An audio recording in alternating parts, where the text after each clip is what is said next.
ሰላም ጤና ይስጥልን የተወደዳችሁ የገበያ ሚዲያ ተከታታዮቻችን የዕለተ ቅዳሜ ግንቦት 8 ቀን 2018 ዓ.ም ለዕለቱ የመረጥናቸው አዳዲስ ሀገራዊ ዓለም አቀፋዊ እንዲሁም ስፖርታዊ የዜና ዘገባዎቻችንን ይዘንላችሁ ቀርበናል።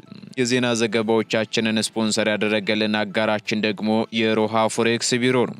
በዜና ዘገባዎቻችን ላይ የሮሃ ፎሬክስ ቢሮን የዕለቱን የውጭ ምንዛሬ ተመን መረጃ እናጋራችኋለን። በቅድሚያም አርዕስቶች በአዲሱ የታክስ አስተዳደር አዋጅ ማሻሻያ ረቂቅ መሰረት ደረሰኝ በማይሰጥ ማንኛውም ታክስ ከፋይ ላይ በእያንዳንዱ የደረሰኝ ብዛት የ100,000 ብር ከባድ አስተዳደራዊ ቅጣት ሊጣል መሆኑ ተገለጸ። በሌላ በኩል ይህ የህግ ረቂቅም ጸድቆ ወደ ስራ ከመግባቱ በፊት በህጉ ቀጥተኛ ተገዢ የሆኑ የህብረተሰብ ክፍሎችና ባለሙያዎች እንዲሁም ግብር ከፋዮች በሙሉ በሚኒስቴር መስሪያ ቤቱ በመገኘት አስተያየታቸውን እንዲሰጡ ጥሪ ቀርቧል። በዝርዝር እናጋራችኋለን። ከውጪ የተባበሩት አረብ ኤምሬት በኢራን ላይ የተቀናጀ የወታደራዊ አጸፋ እርምጃ ለመውሰድ ሳውዲ አረቢያን ጨምሮ ሌሎች ባህረ ሰላጤው ሀገራትን ለማሳተፍ ያደረገችው ጥረት ሳይሳካ መቅረቱ ተነገረ።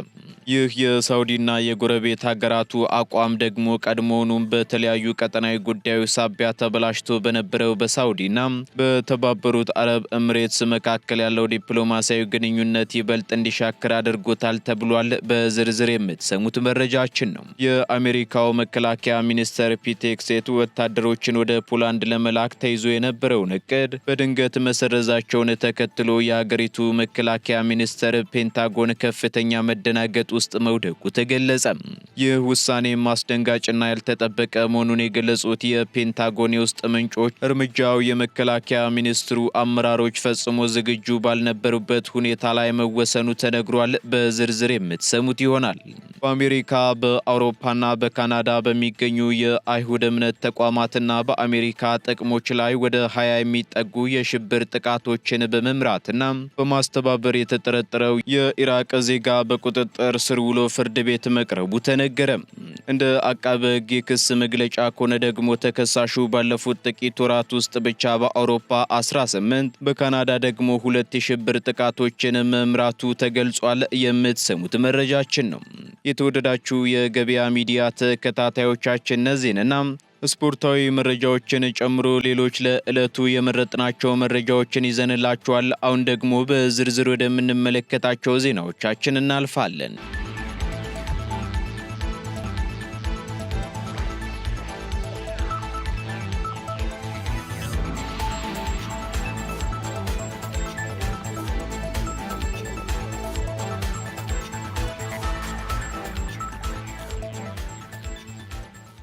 ደረሰኝ ያልሰጠ ግብር ከፋይ በእያንዳንዱ የደረሰኝ ብዛት የ100,000 ብር ቅጣት ሊጣልበት መሆኑ ተሰማም። መንግስት ሊያጸድቀው ባዘጋጀው አዲሱ የታክስ አስተዳደር አዋጅ ማሻሻያ ረቂቅ ላይ ደረሰኝ መስጠት ግዴታ ያለበት ሳይሰጥ በሚቀር ማንኛውም ታክስ ከፋይ ላይ በእያንዳንዱ የደረሰኝ ብዛት የ100,000 ብር ከባድ አስተዳደራዊ ቅጣት ሊጣል መሆኑ ተገልጿል። ይህ የህግ ማሻሻያ በተለይም የታክስ ደረሰኝ አጠቃቀም ላይ በሚፈጸሙ ህገወጥ ድርጊቶችና በድርጅቶች አመራሮች ኃላፊነት ላይ ያነጣጠሩ ጠንከር ያሉ የወንጀልና የአስተዳደር ማዕቀቦችን እንደያዘ ከገንዘብ ሚኒስቴር የተገኘው መረጃ ያመለክታል። በማሻሻያ አዋጁ መሰረትም ደረሰኝ መስጠት ግዴታ እያለበት ሳይሰጥ በሚቀር ማንኛውም ታክስ ከፋይ ላይ የተጣለው ቅጣትም ጨምሯል የተባለው። በዚህም መሰረት ደረሰኝ ሊሰጥ ሲገባው ላልሰጠ ማንኛውም ታክስ ከፋይ ለገዢው ባልሰጠው በእያንዳንዱ ደረሰኝ ብዛት የ100,000 ብር አስተዳደራዊ ቅጣት እንዲቀጣ ተደንግጓል። በዚህም ነባሩን የታክስ አስተዳደር አዋጅ ቁጥር 983/2008 ለማሻሻል የተዘጋጀውን ይህንን ረቂቅ አዋጅ አስመልክቶ የገንዘብ ሚኒስቴር ከባለድርሻ አካላት ጋር ግልጽ የውይይት መድረክ ማዘጋጀቱንና ጥሪ ማስተላለፉንም አስታውቋል። የህግ ረቂቁም ጸድቆ ወደ ስራ ከመግባቱ በፊት በህጉ ቀጥተኛ ተገዢ የሆኑ የህብረተሰብ ክፍሎችንና ባለሙያዎችን በማሳተፍ ግብአት ማሰባሰብና ግልጽ ውይይት ማድረግ አስፈላጊ በመሆኑ የታክስ አስተዳደር አዋጅ ማሻሻያው የሚመለከታቸው ግብር ከፋዮች፣ የንግዱ ማህበረሰብ አባላት እንዲሁም የህግና የኢኮኖሚ ባለሙያዎች ግንቦት 11 ቀን 2018 ዓ.ም ከጠዋቱ 3 ሰዓት ጀምሮ የገንዘብ ሚኒስቴር ዋና መስሪያ ቤት ቅጥር ግቢ በአካል በመገኘት አስተያየታቸውን እንዲሰጡም ጥሪ ተላልፏል።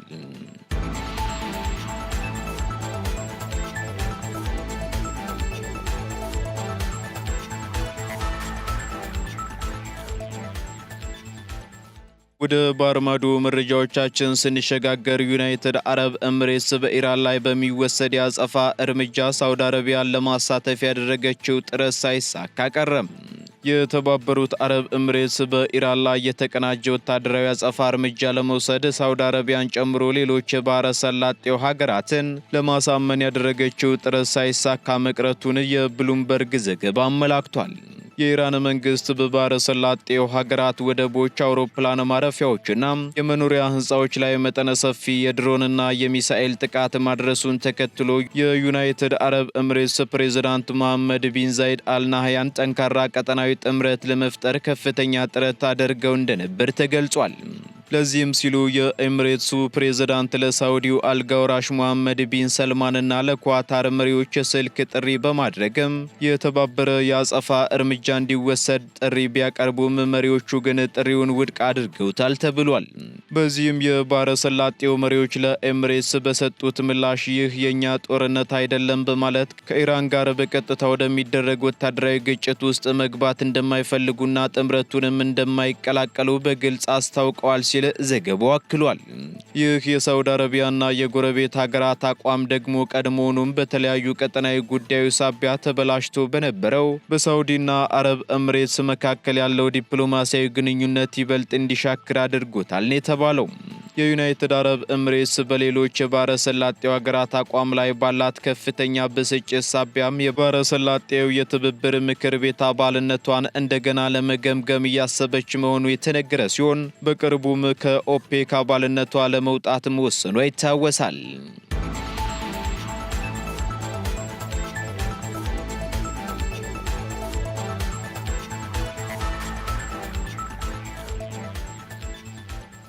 ፔንታጎን በተደረገው ድንገተኛ የወታደራዊ ስምሪት ለውጥ ከፍተኛ መደናገጥ ውስጥ መውደቁ ተነገረም። የአሜሪካው መከላከያ ሚኒስትር ፒት ሄግሴት ወታደሮችን ወደ ፖላንድ ለመላክ ተይዞ የነበረውን እቅድ በድንገት መሰረዛቸውን ተከትሎ የአገሪቱ መከላከያ ሚኒስትር ወይንም ፔንታጎን ከፍተኛ መደናገጥ ውስጥ መውደቁ ተገልጿል። 4000 የሚጠጉ የአሜሪካ ወታደሮችን ወደ ፖላንድ ለማሰማራት የተያዘውን እቅድ ሚኒስትሩ በድንገት የሰረዙት ደግሞ በፔንታጎን ከፍተኛ የጦር መኮንኖችና በአውሮፓ ሀገራት ዘንድ ምንም አይነት ቅድመ መረጃ ሳይኖር መሆኑ ተሰምቷል። በዚህም ውሳኔው አስደንጋጭና ያልተጠበቀ መሆኑን የገለጹት የፔንታጎን የውስጥ ምንጮች በበኩላቸው እርምጃው የመከላከያ ሚኒስትሩን አመራሮች ፈጽሞ ዝግጁ ባልነበሩበት ሁኔታ እንደተወሰነ ተጠቁሟል። ይህ በፒት ሄግሴት የተላለፈው አስቸኳይ ትዕዛዝ ደግሞ ቀደም ሲል ከጀርመን ከተቀነሱት 5000 ወታደሮች ቀጥሎ የተወሰነ መሆኑ ተነግሯል። እርምጃው ደግሞ በፕሬዝዳንት ዶናልድ ትራምፕ አስተዳደርና በአውሮፓ ህብረት አጋሮች መካከል ያለውን ዲፕሎማሲያዊ አለመግባባት ይበልጥ ያባባሰው ሲሆን ዋሽንግተን ወታደራዊ ትኩረቷን ከአውሮፓ በመቀነስ ይበልጥ ወደ ኤስያ እያዞረች መሆኑን የሚያሳይ ማረጋገጫ ተደርጎም ተወስዷል።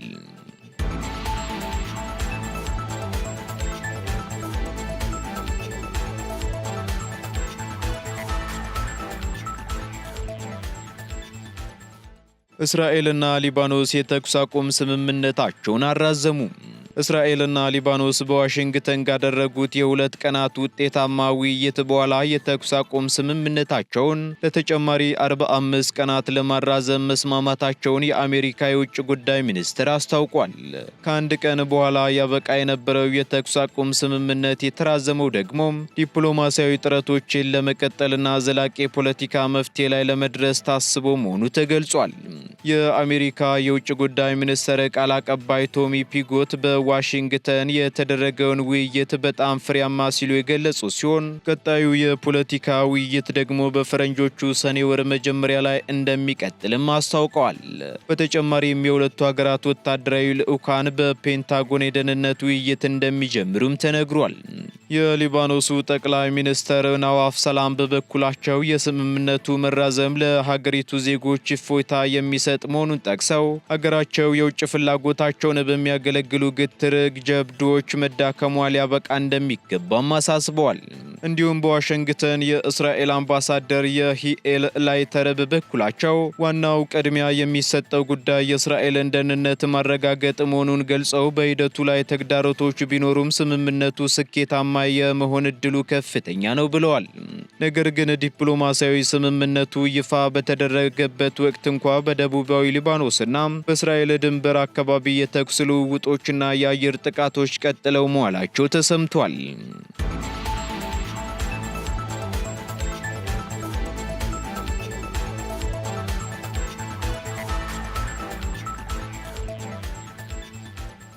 የአሜሪካ ባለስልጣናት ኢራን በአሜሪካ የነዳጅ ማደያዎች ላይ የሳይበር ጥቃት ሰንዝረዋል ሲሉ ተናገሩ። የአሜሪካ መንግስት ባለስልጣናት የኢራን ሃከሮች ወይንም የኮምፒውተር ሰርሳሪዎች በበርካታ የአሜሪካ ግዛቶች በሚገኙ የነዳጅ ማደያዎች ላይ የሳይበር ጥቃት ሳይሰነዝሩ እንዳልቀሩ መጠራጠራቸውን አስታውቀዋል። የሳይበር ጥቃቱ የተሰነዘረውን በማደያዎቹ ውስጥ ያለውን የነዳጅ መጠንና የደህንነት ሁኔታ በሚቆጣጠሩ አውቶማቲክ ስርዓቶች ላይ መሆኑም ተገልጿል። ሃከሮቹ አውቶማቲክ ታንክ ጌጅ የተሰኙና በተለያዩ ግዛቶች የሚገኙ የነዳጅ ማደያ መቆጣጠሪያዎችን ሰብረው መግባትም ችለዋል ሲሉ ባለስልጣናቱ ማረጋገጣቸውን ሲኤንኤን ዘግቧል። ሰርሳሪዎቹ ጥቃቱን ለመፈጸም የተጠቀሙበት እነዚህ የቴክኖሎጂ ሲስተሞች ከኢንተርኔት ጋር የተገናኙ ቢሆኑም ምንም አይነት የይለፍ ቃል ወይንም ፓስወርድ ጥበቃ ያልተደረገላቸው መሆኑን እንዳጋጣሚ በመጠቀም ነው ተብሏል።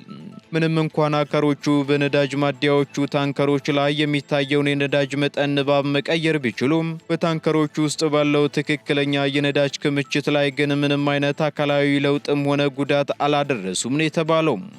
ሆኖም ጉዳዩ በሀገሪቱ የደህንነት ባለሙያዎች ዘንድ ከፍተኛ ስጋትን ፈጥሯል የተባለ ሲሆን እነዚህን የመቆጣጠሪያ ሲስተሞች እጅ ማስገባት መቻሉ ወደፊት የነዳጅ መፍሰስ ወይንም ደግሞ ሌላ አደጋ ቢገጥምም ሲስተሙ ቅድመ ማስጠንቀቂያ እንዳይሰጥ በማድረግ የከፋ አደጋ ሊከሰት ይችላልም ተብሏል።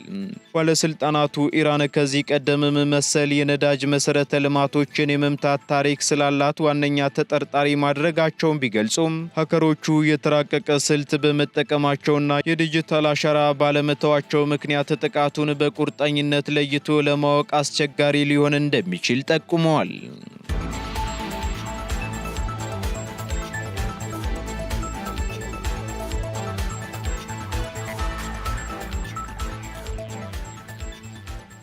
ወደ መጨረሻው ዝርዝር መረጃችን ስንሸጋገር በአሜሪካና በአውሮፓ የአይሁድ ተቋማት ላይ የሽብር ጥቃት ለማድረስ አቅዶ የነበረው ኢራቃዊ በቁጥጥር ስር መዋሉ ተገለጸ።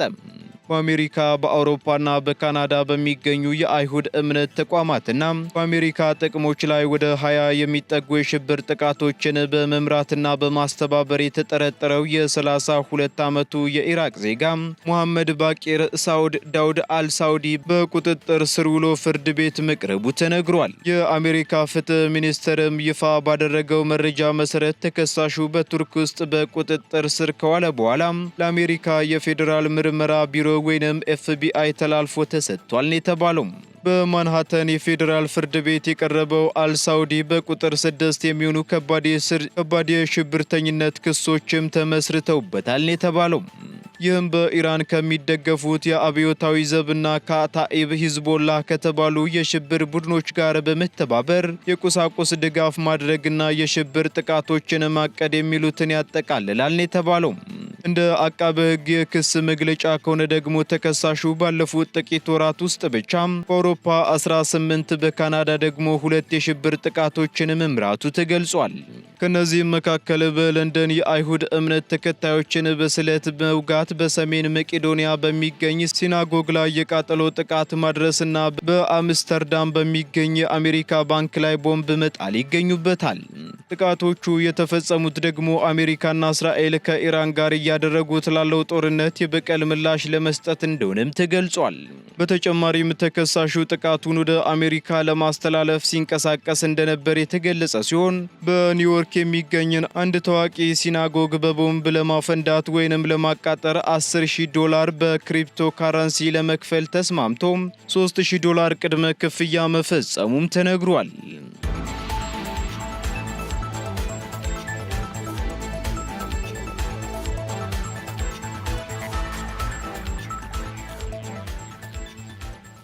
ቀጥለናል። የተወደዳችሁ ተከታታዮቻችን አሁን ደግሞ ስፖርታዊ መረጃዎቻችንን የምንሰማበት ሰዓት ላይ ደርሰናል።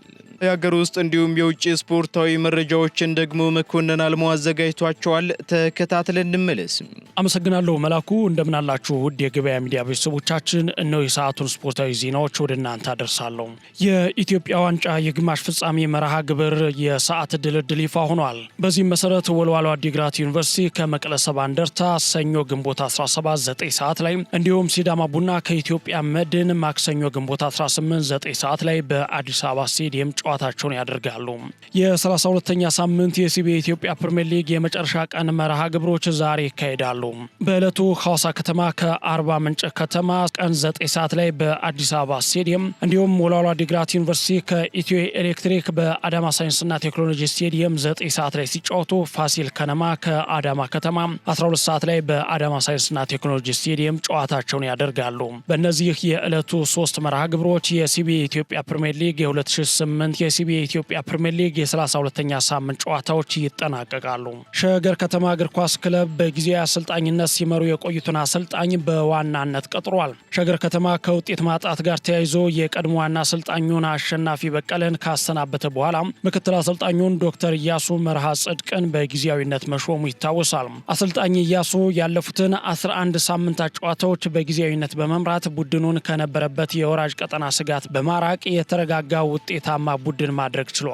ይህንን የተረዱት የክለቡ አመራሮች አሰልጣኝ ኢያሱን ከጊዜያዊ አሰልጣኝነት ከፍ በማድረግ የቡድኑ ቋሚ ዋና አሰልጣኝ አድርገው መሾማቸውን የክለቡ ስራ አስኪያጅ ይፋ አድርገዋል። የኢትዮጵያ ከ17 ዓመት በታች ብሔራዊ ቡድን የሁለተኛ ቀን የአፍሪካ ዋንጫ ጨዋታውን ዛሬ ያደርጋል። በሞሮኮ አስተናጋጅነት እየተካሄደ በሚገኘው ከ17 ዓመት በታች የአፍሪካ ዋንጫ ውድድር እየተሳተፉ የሚገኙት ቀይ ቀበሮቹ ሁለተኛ የምድብ ጨዋታቸውን ዛሬ ቅዳሜ ከሰዓት ከሞሮኮ ጋር ያደርጋሉ። በመጀመሪያው ጨዋታ ከግብፅ አቻው ጋር ያለምንም ግብ አቻ የተለያየው ብሔራዊ ቡድኑ ዛሬ ከአዘጋጇ ሞሮኮ ጋር ጠንካራ ፍልሚያ ይጠብቀዋል። ወጣት ፈርዖኖቹ ወይም የግብፅ ብሔራዊ ቡድን በበኩሉ ከቱኒዚያ ጋር በዕለቱ የሚጫወት ይሆናል። የምድቡን አንደኛና ሁለተኛ ደረጃ ይዘው የሚያጠናቀቁ ብሔራዊ ቡድኖች ቀጣዩን ዙር ይቀላቀላሉ። ከባህር ማዶ በዕለቱ የሚደረጉ መርሃ ግብሮች የሌሉ ሲሆን ነገና ከነገ በስቲያ ቀጥሎ የሚደረጉ ይሆናል። ማንቸስተር ዩናይትድ የ2025/26 የውድድር ዓመት የዓመቱን ምርጥ ተጫዋች ይፋ አድርጓል። በዚህ መሰረት ፖርቹጋላዊው አማካይ ብሩኖ ፈርናንዴዝ የማንቸስተር ዩናይትድ የዓመቱ ምርጥ ተጫዋች በመባል በአብላጫ ድምፅ ተመርጧል። ከቀናት በፊት የእንግሊዝ ፕሪሚየር ሊግ የጸሐፊዎች ማህበር የሊጉ የዓመቱ ምርጥ ተጫዋች ተብሎ የተመረጠው ብሩኖ ፈርናንዴዝ ለ5ኛ ጊዜ የማንቸስተር ዩናይትድ የዓመቱ ምርጥ ተጫዋች ሽልማትን ማሸነፍ ችሏል። የቀድሞ የማንቸስተር ዩናይትድ ተጫዋቾች ክርስቲያኖ ሮናልዶና ግብ ጠባቂው ዴቪድ ዴያ በማንቸስተር ዩናይትድ ቤት 4 ጊዜ የዓመቱ ምርጥ በመባል ይከተላሉ። ዩናይትድ ለካሪክ የቋሚነት ውል ማቅረቡ ተሰምቷል። ማንቸስተር ዩናይትድ አሰልጣኝ ማይክል ካሪክ በክለቡ በቋሚነት እንዲቀጥሉ በይፋ ውል አቅርቦላቸዋል። ማይክል ካሪክ ለአንድ ተጨማሪ ዓመት የመቆየት አማራጭ ያካተተ የ2 ዓመት ውል እንደቀረበላቸው ተገልጿል። የክለቡ የበላይ ኃላፊዎች ካሪክን ለማስቀጠል ሰር ጂም ራትክሊፍን መጠየቃቸው አይዘነጋም። ሰር ጂም ራትክሊፍ በበኩላቸው አሰልጣኝ ማይክል ካሪክ እንዲቀጥሉ ፍቃዳቸውን ሰጥቷል። ሌሎችም የክለቡ የቀድሞ ሌጀንዶች ማይክል ካሪክ ክለቡን በቋሚነት ማሰልጠን እድል እንዲሰጣቸው ደጋግመው ሲጠይቁ ከርመው ነበረ። አሁን ላይ በሁለቱ ወገኖች መካከል ንግግሮች የተደረጉ ሲሆን አሰልጣኝ ካሪክም ውሉን ለመቀበል ስምምነት ላይ መድረሱ ታውቋል። መላኩ ለሰዓቱ ያስኳቸውን ስፖርታዊ ዜናዎች በዚሁ ቋጫለሁ። አመሰግናለሁ።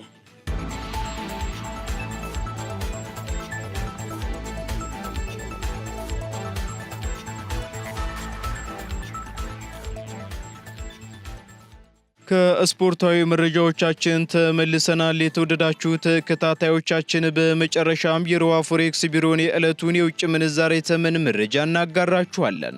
በዚህም አንድ የአሜሪካ ዶላር 173 ብር ከ30 ሳንቲም እየተገዛ 176 ብር ከ76 ሳንቲም እየተሸጠ ይገኛል። ፓውንድ ስተርሊንግ 231 ብር ከ5 ሳንቲም እየተገዛ 235 ብር ከ67 ሳንቲም እየተሸጠ ይገኛል። ዩሮ ደግሞ 201 ብር ከ65 ሳንቲም መግዣው ሲሆን መሸጫው ደግሞ 205 ብር ከ68 ሳንቲም ሆኗል። ስዊስ ፍራንክ 218 ብር ከ75 ሳንቲም እየተገዛ 223 ብር ከ12 ሳንቲም እየተሸጠ ይገኛል። የተባበሩት አረብ ኤምሬት ድራም ደግሞ 47 ብር ከ46 ሳንቲም እየተገዛ 48 ብር ከ40 ሳንቲም እየተሸጠ ይገኛል። የሳውዲ ሪያል እንዲሁ 46 ብር ከ65 ሳንቲም መግዣው ሲሆን መሸጫው ደግሞ 47 ብር ከ58 ሳንቲም ሆኗል። የቻይናው ዩዋን 24 ብር ከ85 ሳንቲም እየተገዛ 25 ብር ከ34 ሳንቲም እየተሸጠ ይገኛል። የካናዳው ዶላር ደግሞ 122 ብር ከ31 ሳንቲም እየተገዛ 124 ብር ከ75 ሳንቲም እየተሸጠ መሆኑን የሮሃ ፎሬክስ ቢሮ የዕለቱ የውጭ ምንዛሬ ተመን መረጃ ያመላክታል።